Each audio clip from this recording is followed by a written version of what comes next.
Season 1 of Squid Game introduces a down-on-his-luck chauffeur named Gi-hun, who is divorced, estranged from his daughter, deeply in debt to some dangerous loan sharks, and resorting to stealing from his own mother to fuel his gambling addiction. At one of the lowest points in his life, Gi-hun is approached by a stranger who challenges him to a simple game of ddakji for money. Piquing Gi-hun's interests, the man offers him a chance to win a lot more money by playing games with much higher stakes. Desperate, Gi-hun agrees, leading him to being drugged and waking up in a massive living space with 455 other people. This large group of strangers all wear green tracksuits and are identified by their own unique number, with Gi-hun being labeled player 456. Gi-hun and his fellow players realize they are all trapped in an unknown location, protected by masked guards in pink jumpsuits, and will be competing in a series of 6 games over the course of 6 days for the chance of winning several billion won. As the players prepare for their first game, Gi-hun discovers that his childhood friend, Cho Sang-woo, is a fellow player, dubbed 218, who is also participating in the games. The pair befriend the elderly player 1, Oil Nam, and they all agree to assist each other through the upcoming games. Gi-hun also recognizes player 67, Kang Sae-byeok, who recently pickpocketed the last money he had to his name. The players are then led to their first of 6 games overseen by the mysterious and masked frontman. The game is a simple red light, green light, where the rules are to run from one end of the playing field to the other before time runs out, starting whenever a giant mechanical doll says green light and stopping whenever the doll says red light. This simple game proves deadly when the first player to break the rules is shot dead. This alarms all of the other players, leading many to panic and flee, resulting in an all-out massacre that ends in over half of the contestants dead. The horrified Gi-hun and his allies survive the first game, now fully aware of the deadly stakes in store for them. With each player's death, more money is added to the overall prize pot. The contestants hold a majority vote to end the games, and the guards release everyone back to their homes, with no one receiving any money.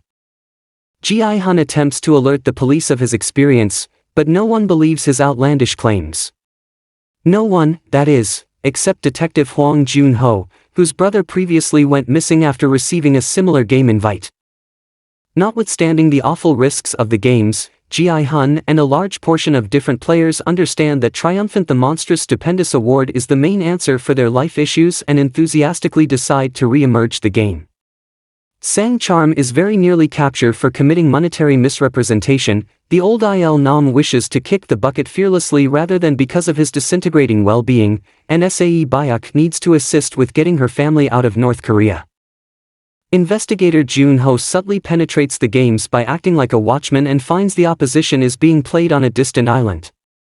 While noticing the watchmen in the background, he finds they are reaping the organs of perished players and selling them on the bootleg market.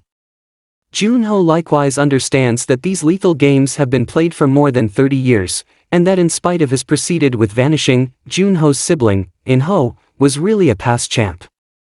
As foreign VIPs arrive on the island to place wagers on the games, Jun-ho secretly attacks one of them and records a confession of all of the deadly and illegal activities occurring on the island. As Jun-ho flees with the evidence, he is caught by the front man, who removes his mask to reveal that he is in fact In-ho. In-ho attempts to recruit his brother to help oversee the games, but the shocked and betrayed Jun-ho refuses, leading In-ho to shoot Jun-ho, knocking him off the edge of a cliff and into the ocean. Back in the games and better prepared for the dangers ahead, Gi-hun, Sang-woo, and Il Nam align with Sae-byeok and player 199, Ali, a Pakistani immigrant who has faced immense prejudice in his normal life. The second game requires every player to pick between a circle, star, triangle or umbrella, and after making their selection are forced to cut out their chosen shape from a fragile cookie. Unfortunately, Gi-hun accidentally chose for himself the umbrella, by far the most difficult shape. Despite this, Gi-hun successfully completes the task, alongside all of his allies. Following the second game, the antagonistic player 101, Deok-su, kills another player after accusing him of eating more than his allotted food rations. The guards do nothing to intervene, with the only result being more money being added to the final prize pot. And so, Deok-su realizes that he can simply kill the other contestants to make his position in the games easier. He forms an alliance of like-minded players, including player 212, Mi-nyeo, and they stage a riot. Gi-hun and his newfound friends band together to survive the deadly night and make it to Game 3. The third game is Tug of War, forcing players to form teams of 10 to face off against each other. Deok-su betrays his loyal ally, Mi-nyeo, by abandoning her to instead form a team exclusively of stronger men. Mi-nyeo joins a team with Gi-hun and his allies, and despite having a seemingly weaker team, the elderly Il-nam helps his allies win their matchup by implementing the best strategy. Game 4 begins with players being forced to choose a partner. Gi-hun pairs up with Il-nam, while Sang-woo pairs up with Ali. Unfortunately, the players are then all handed a bag full of marbles and told that to win the game, they must somehow have all of their partner's marbles in their possession by the end of a game timer. Whoever loses, dies. Gi-hun and his allies are devastated that they are now forced to compete against each other. While Sae-byeok is traumatized over having to essentially sentence someone to death to win the game, Sang-woo coldly tricks his friend Ali into giving him his marbles. Meanwhile, Gi-hun takes advantage of Il-nam's dementia to trick him and win his marbles. As the timer runs out and Gi-hun is declared the winner, Il-nam confesses he allowed Gi-hun to win, as they are gganbu. Trusted friends. And so, Gi-hun leaves the game distraught over his actions and the death of Il-nam. Going into the fifth game, just 16 players remain, including Gi-hun, Sang-charm, Sae-byeok, Deok-su, and Mi-nyeo. The following game is Glass Venturing Stones, where challengers should cross an extension made of glass boards, some of which can uphold their weight, and others which will break and make the player fall to their demise. The players are arbitrarily provided the request for which they should cross the scaffold, and in the wake of seeing endless players before him tumble to their demises, Deok-su won't propel, requesting individuals to pass him and put their own lives in extreme danger to uncover the right way, or they will all bite the dust when time expires. Still severe over being deserted by Deok-su, Mi-nyeo decides to forfeit herself to take hold of Deok-su and make them both tumble to their demises.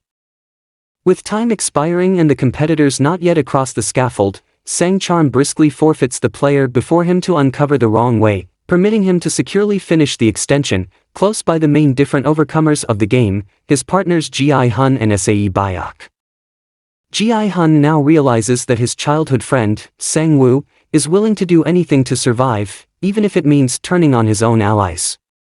Unfortunately, this knowledge can't help him prevent Sang-woo from murdering Sae-byeok, leaving him and Gi-hun as the final two players. The final game is the titular schoolyard classic Squid Game, which Gi-hun and Sang-woo played together as children. Ultimately, Gi-hun defeats Sang-woo, but doesn't want his friend to die, and instead begs for them both to forfeit the money and leave together, alive and well. But Sang-woo refuses this offer, sacrificing himself to allow Gi-hun to win the money. Gi-hun returns home to find that in his absence, his mother has died.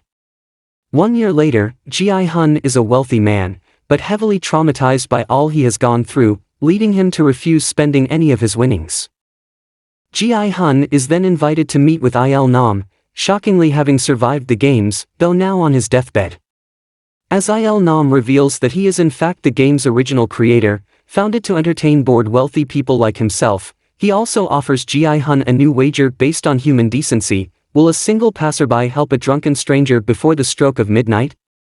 Gi-hun accepts the wager and is relieved to see the drunk being offered assistance. As Il-nam witnesses his loss, he succumbs to his illness and dies. His faith in humanity now restored, Gi-hun rescues Sae-byeok's orphaned brother and places him in the care of Sang-woo's mother, giving them both portions of his winnings to live securely with. As Gi-hun prepares to finally visit his estranged daughter in the hopes of reconciliation, he witnesses a stranger being recruited to play the next iteration of Squid Game. Gi-hun then abandons his plans to visit his daughter and instead chooses to infiltrate the new game and stop the vicious cycle of violence.